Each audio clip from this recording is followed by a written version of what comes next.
Chapter 7. A Mad Tea Party. There was a table set under a tree in front of the house, and the March Hare and the Hatter were having tea at it. A dormouse was sitting between them fast asleep, and the other two were using it as a cushion, resting their elbows on it and talking over its head. Very uncomfortable for the dormouse, thought Alice, only as it's asleep I suppose it doesn't mind. The table was a large one, but the three were all crowded together at one corner of it. No room, no room, they cried out when they saw Alice coming. There's plenty of room, said Alice indignantly, and she sat down in a large armchair at one end of the table. Have some wine, the March Hare said in an encouraging tone. Alice looked all round the table, but there was nothing on it but tea. I don't see any wine, she remarked. There isn't any, said the March Hare. Then it wasn't very civil of you to offer it, said Alice angrily. It wasn't very civil of you to sit down without being invited, said the March Hare. I didn't know it was your table, said Alice. It's laid for a great many more than three. Your hair wants cutting, said the Hatter. He had been looking at Alice for some time with great curiosity, and this was his first speech. You should learn not to make personal remarks, Alice said with some severity. It's very rude. The Hatter opened his eyes very wide on hearing this, but all he said was, Why is a raven like a writing desk? Come, we shall have some fun now, thought Alice. I'm glad they've begun asking riddles. I believe I can guess that, she added aloud. Do you mean that you think you can find the answer to it? Said the March Hare. Exactly so, said Alice.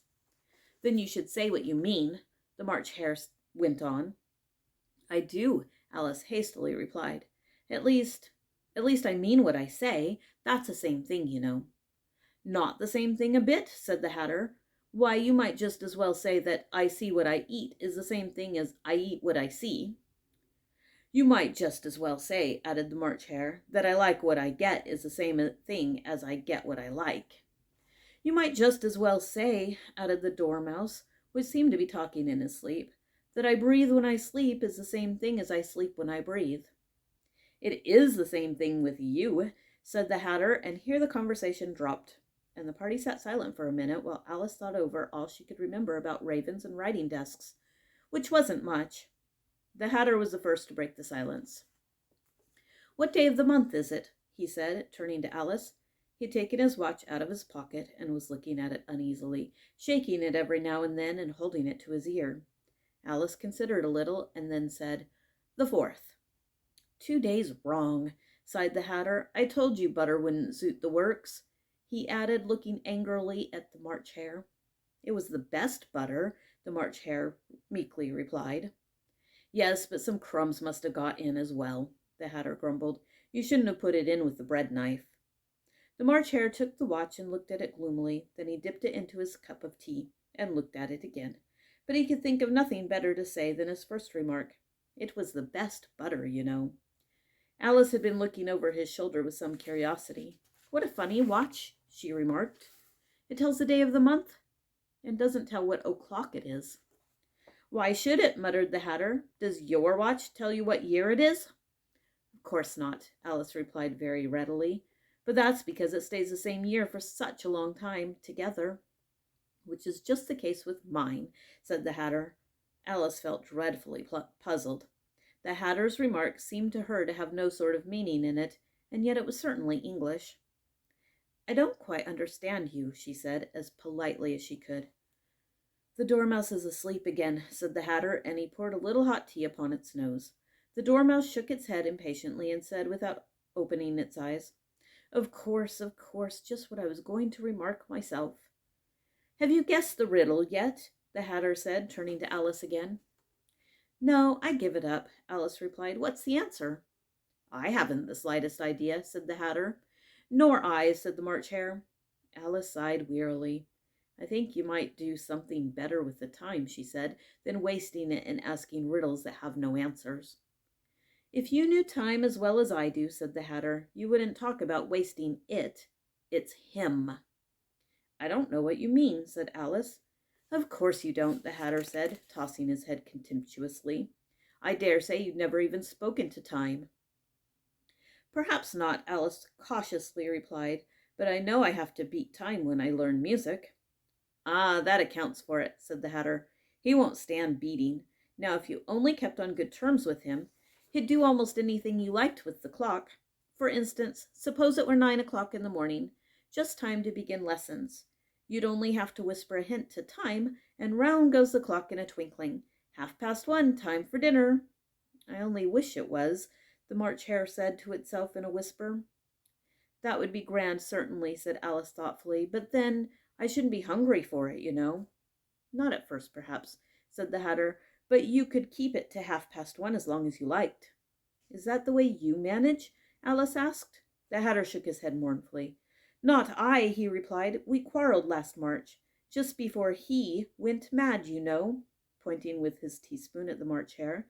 It was at the great concert given by the Queen of Hearts, and I had to sing, Twinkle, twinkle, little bat, how I wonder where you're at. You know the song, perhaps? I've heard something like it, said Alice. It goes on, you know, the Hatter continued, in this way. Up above the world you fly, like a tea tray in the sky. Twinkle, twinkle.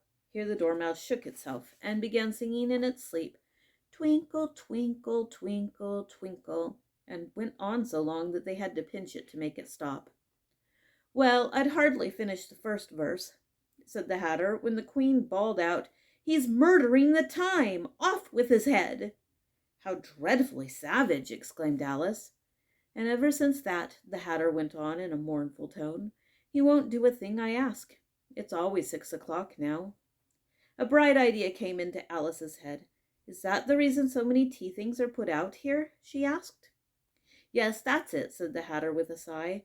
It's always tea time, and we've no time to wash the things between whiles. Then you keep moving round, I suppose, said Alice. Exactly so, said the Hatter, as the things get used up. But what happens when you come to the beginning again? Alice ventured to ask. Suppose we change the subject, the March Hare interrupted, yawning. I'm getting tired of this. I vote the young lady tells us a story. I'm afraid I don't know one, said Alice, rather alarmed at the proposal. Then the Dormouse shall, they both cried. Wake up, Dormouse, and they pinched it with both sides at once. The Dormouse slowly opened its eyes. I wasn't asleep, it said in a hoarse, feeble voice. I heard every word you fellows were saying. Tell us a story, said the March Hare. Yes, please do, pleaded Alice. And be quick about it, added the Hatter, or you'll be asleep again before it's done. Once upon a time there were 3 little sisters, the Dormouse began in a great hurry, and their names were Elsie, Lacie, and Tilly, and they lived at the bottom of a well. What did they live on? Said Alice, who always took a great interest in questions of eating and drinking. They lived on treacle, said the Dormouse after thinking a minute or two. They couldn't have done that, you know, Alice gently remarked. They'd have been ill.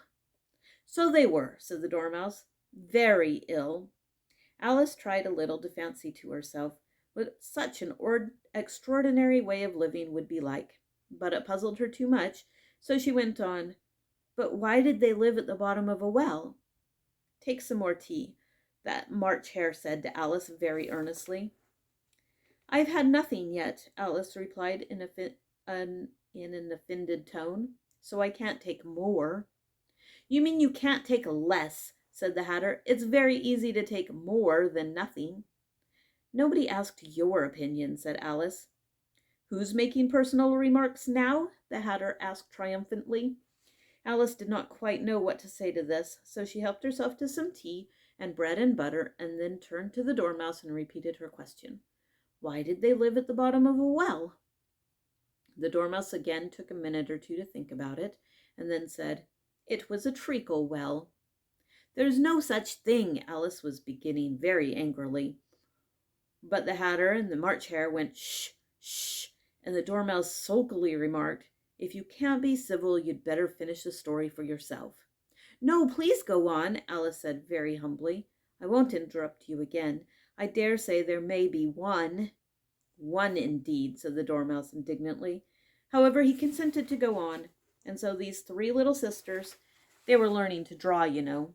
What did they draw? Said Alice, quite forgetting her promise. Treacle, said the Dormouse, without considering it all this time. I want a clean cup, interrupted the Hatter. Let's all move one place on. He moved on as he spoke, and the Dormouse followed him. The March Hare moved into the Dormouse's place, and Alice rather unwillingly took the place of the March Hare. The Hatter was the only one who got any advantage from the change, and Alice was a good deal worse off than before, as the March Hare had just upset the milk jug into his plate. Alice did not wish to offend the Dormouse again, so she began very cautiously. "But I don't understand. Where did they draw the treacle from?" "You can draw water out of a water well," said the Hatter, "so I should think you could draw treacle out of a treacle well. Eh, stupid?" "But they were in the well," Alice said to the Dormouse, not choosing to notice this last remark. "Of course they were," said the Dormouse, "well in." This answer so confused poor Alice that she let the Dormouse go on for some time without interrupting it. "They were learning to draw," the Dormouse went on, yawning and rubbing its eyes, for it was getting very sleepy. "And they drew all manner of things, everything that begins with an M." "Why with an M?" said Alice. "Why not?" said the March Hare. Alice was silent. The Dormouse had closed its eyes by this time, and was going off into a doze, but on being pinched by the Hatter, it woke up again with a little shriek, and went on. "That begins with an M, such as mousetraps, and the moon, and memory, and muchness. You know you say things are much of a muchness. Did you ever see such a thing as a drawing of a muchness?" "Really, now you ask me," said Alice, very much confused. "I don't think—" "Then you shouldn't talk," said the Hatter. This piece of rudeness was more than Alice could bear. She got up in great disgust and walked off. The Dormouse fell asleep instantly, and neither of the others took the least notice of her going, though she looked back once or twice, half hoping they would call after her. The last time she saw them, they were trying to put the Dormouse into the teapot. "At any rate, I'll never go there again," said Alice, as she picked her way through the wood. "It's the stupidest tea party I ever was at in all my life." Just as she said this, she noticed that one of the trees had a door leading right into it. "That's very curious," she thought, "but everything's curious today. I think I may as well go in at once." And in she went. Once more she found herself in the long hall and close to the little glass table. "Now I'll manage better this time," she said to herself, and began by taking the little golden key and unlocking the door that led into the garden. Then she set to work nibbling at the mushroom. She had kept a piece of it in her pocket, till she was about a foot high. Then she walked down the little passage, and then she found herself at last in the beautiful garden, among the bright flower beds and the cool fountains.